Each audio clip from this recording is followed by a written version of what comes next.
All right, let's talk about how you can separate names in Excel.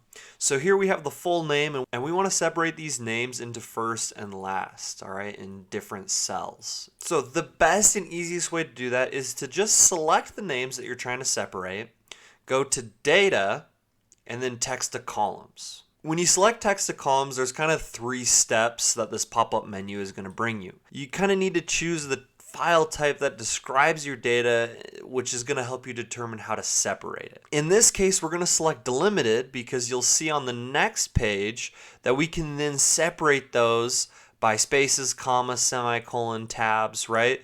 So it automatically will select space because Excel recognizes that these are just separated by a space, right? So Jack space Fuller.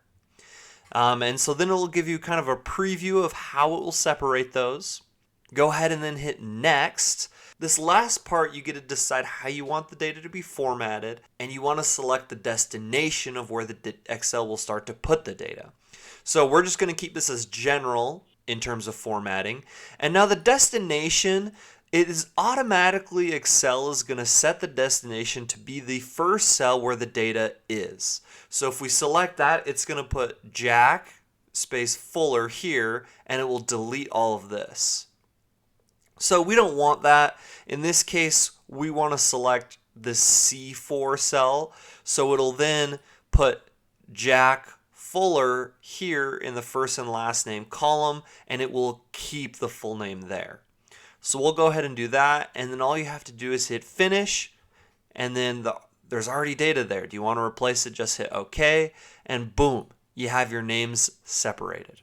Now let's say that you have a name, like we'll just do Jack, or we'll do Jack Fuller, but it's separated by a comma and not a space.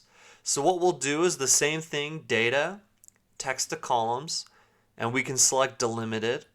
And then instead of a space, we want to select space and comma, all right? So that it will remove the comma and the space. So we'll go ahead and hit next, and again, we're going to select the destination to be C in the C column.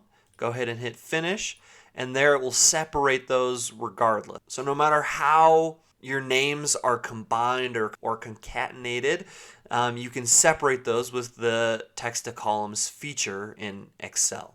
So thank you so much for watching. Please hit the like button before you go, and if you really want to, subscribe. Thank you so much, and have a great rest of your day.